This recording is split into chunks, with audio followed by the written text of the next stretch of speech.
시청자 여러분 안녕하십니까? 배종호의 파워피플. 오늘은 농림부 장관과 민주당 정책위 의장 그리고 이번에 사선 의원에 당선된 이계호 의원님을 모셨습니다. 안녕하세요. 예, 반갑습니다. 이계호입니다. 네, 먼저 축하드리고요. 고맙습니다. 사선 의원에 당선이 되셨는데 예. 보니까 호남의 당선자 중에서 박지원, 정동영 두 분 빼면은 최다선이신 것 같은데 맞습니까? 예, 그렇습니다. 네, 몇 선 되신 거죠? 그분들은 5선, 네. 저는 4선. 네, 그럼 지금 4선 연속 당선되신 거죠? 그렇죠. 내리사선이라고 표현합니다. 내리 4선.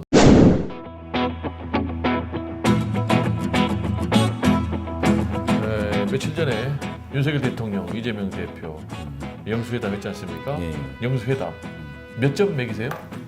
회담 전체를 보자면 뭐 과락, 네. 겨우 면한 정도. 발악을 겨우 면한 정도의 점수를 하면 40점 조금 넘는 정도로. 40점. 왜 그러냐면 네, 만났다는 것 자체의 의미 정도. 네, 이재명 대표는 전략적으로 성공했다고 봅니다. 네. 어떤 점에서요? 우선 해야 될 사항을 분명하게 제시를 했죠. 네, 15분의 모두반을 통해서 무슨 일을 해야 되고 뭘 국민들이 원하고 있는지, 네. 이건 총선을 통해서 그 국민의 의사를 어떻게 확인했는지, 응? 그걸 정확하게 전달을 했으니까. 네. 카메라가 빠지려고 그러니까 잠깐. 그런 면에서 보자면 뭐 이재명 대표는 비교적 높은 점수를 받아도 된다 네. 생각하고요. 윤석열 대통령은 이제 본인이 의도한 바가 있었을 거예요. 네, 그게 뭐였겠습니까? 소통하는 대통령이다. 응? 또 국민의 뜻을 정말 수렴을 해서 지금부터는 참다운 정치를 하겠다. 그런데 하나도 보여주신 거 없잖아요. 소통했습니까? 네, 안 했죠. 네. 불통하는 이미지만 더 강화시켜버렸고, 윤석열 대통령은 아주 처참한 결과를 결국 받아들였지 않나. 자, 그러면은 앞으로 여론조사가 실시가 될 텐데 윤석열 대통령 지금 갤럽 여론조사 기준으로 보면은 23% 최저 기록을 했습니다. 더 떨어질까요? 오를까요? 이렇게 해놓고 오르기를 바란다면 네, 이상한 거죠. 말이 안 되죠. 자, 그러면 당장 민주당 입장에서는 최상병 특검, 김건희 특검 밀어붙일 것이고, 그러면 이제 윤석열 대통령은 또 거부권 행사할까요?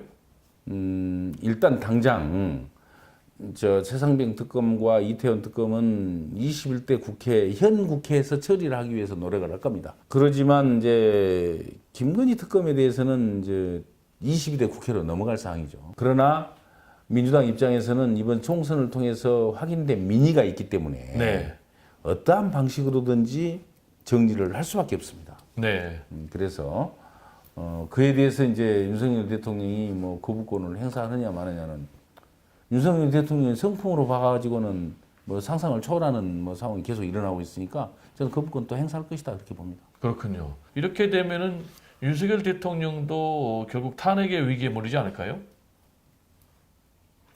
그럴 수도 있겠네요. 듣고 보니까. 네, 저는 윤석열 대통령이 정말 더 소통하고 더 국민의 뜻을 수렴하는 그러한 좀 전향적인 자세를 가져주기를 간절히 바랍니다.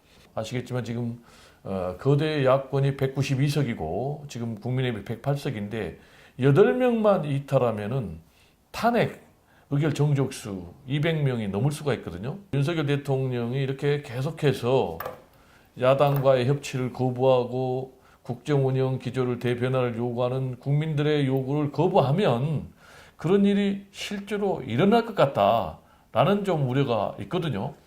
그런 극단적인 상황은 이제 뭐 국가적으로도 불행한 사태이기 때문에 네. 안 됐으면 좋겠습니다만은 뭐 윤석열 대통령이 자초하면 불가피한 거 아니겠습니까? 자, 그렇다면 윤석열 대통령이 이렇게 말씀하신 대로 불행한 제2의 탄핵 사태로 가지 않게 하기 위해서는 어떤 국정 운영을 해야 된다고 보십니까?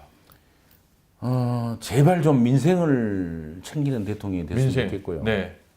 그리고 국민의 뜻을 수렴하는 그건 이제 다른 형태로 나타난 게 이제 그 여야 협치 아니겠습니까? 네. 협치하는 대통령 뭐 그렇게 돼야만이 그런 불행한 사태를 막을 수 있다고 생각을 하는데 그건 이제 온전히 뭐 윤석열 대통령이 판단에 맡길 수밖에 없는 상황이죠. 그럼 이제 이번에 좀 국회의장 얘기를 해볼까요? 지금 보니까 4명이 출사표를 던졌는데 실제로는 한 3명으로 좀 압축이 되고 있는 것 같아요. 뭐 조정식, 정성호, 추미애 이 세 분으로 압축이 되고 있는 것 같은데 지금 보니까 우리 명심은 좀 뚜렷하지 않아요. 명심 어디에 있습니까? 명심이야 세 사람 다 줘. 아 그래요? 다 가까운 분들이 아닌가요? 아 그래요? 예. 네 최근에 뭐 그래서 이재명 대표님께 명심 엄정- 어디냐고 물어봤습니까? 아니 그건 아니지만 뭐 이재명 대표께서는 엄정 네. 중립이시지 않겠습니까? 중립이요? 왜 그렇게 보십니까? 다 뭐 가까운 분들이시고 또 전부 우리 민주당의 소중한 자원들이기 때문에 네. 뭐 어떤 특정인을 염두에 두고 어떤 또 의사 표시를 하기는 어려운 상황이겠죠. 네. 그러면 뭐 우리 이계호 의원님께서 남다른 통찰력 갖고 계시니까 누가 될 것 같습니까? 제가 생각하는 나름대로 그 예측은 합니다만은 네. 뭐 그걸 함부로 얘기할 수는 없죠. 그렇죠. 예. 다 알려줄 수는 없습니까? 자, 그리고요. 이재명 대표 사법 리스크에 대해서도 좀 얘기를 해보죠. 지금 보니까 야, 용어 자체를 좀 바꿔라. 사법 리스크가 아니라 검찰 스토킹이다. 이렇게 또 주장하는 사람도 있거든요. 근데 이번에 이제 이재명 대표 4월 10일 총선에서 이제 민주당 압승함으로 인해서 이 사법 리스크가 사실상 사라진 것 아니냐라는 전망들이 많거든요. 어떻게 전망하십니까? 국민에 의해서는 사라졌죠. 그렇군요. 국민들은 그 사법 리스크에 따르는 여러 가지 기소 사항들이 있지 않습니까? 네, 그런 사항 다 인정할 수 없다는 게 이제 국민들이 분명한 의사였다 이렇게 말씀드릴 수가 있고요. 지금 현재 검찰처럼 아주 독하게 어떻게 그렇게 뭐 300몇 번씩 그 압수수색을 하고 네. 그럼에도 불구하고 네. 그걸 국민들이 볼 때 야 이거 뭐 잘못된 거 아니야 이렇게 보는 거 아니에요? 이건 검찰 스토킹이다. 그렇게 본다면 네. 저는 뭐 사법 리스크는 앞으로 계속 키워가기 어려울 것이다. 네. 저는 그렇게 분명하게 보고 있습니다. 자, 그러면 이재명 대표께서는 뭐 연임하시는 거예요? 기정사실화 되는 분위기인데? 그건 잘 모르겠습니다. 아, 그래요? 예. 이거 여쭤보지 않았습니까? 아직도 뭐 시간이 뭐 거의 뭐 서너 달 남았기 때문에 네. 뭐 어떤 판단이 최종적으로 이루어질지 그건 뭐 알 수가 없는 거죠. 자, 국무총리도 굉장히 중요한 정치권의 이슈입니다. 이번에 보니까 영수회담에서 이 이슈가 논의가 안 됐더라고요. 왜 논의가 안 됐을까요? 아직까지 윤석열 대통령이 뭐 누구를 내야겠다는 확신과 자신을 갖고 있지 못하기 때문이 아닐까요? 네, 아직 자신이 없군요. 누군가 내놓긴 해야 되겠는데 네, 과연 이 사람이 저 국민적 지지와 그 국민적 지지에 기반한 예를 들어 국회 비준을 받을 수 있냐 네. 이것에 대한 확신이 없는 거죠.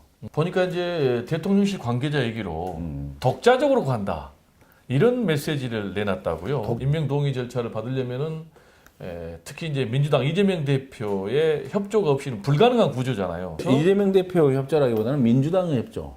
그러니까 봐야죠. 네, 네. 근데 독자적으로 간다 이런 메시지를 내놓은 그 의도가 궁금하거든요. 독자적으로 간다는 것은 자기들이 알아서 하겠다는 그런 취지인가요? 그러니까요. 제가 여쭤보는 거. 그렇다면- 근데 독자적으로 갈 수가 없잖아요. 그렇다면 뭐 총리 없이 국정을 운영하겠다는 뜻 아닐까요? 사실 결정권자는 지금 거의 민주당인데 네. 민주당을 의식하지 않고 그냥 알아서 가겠다.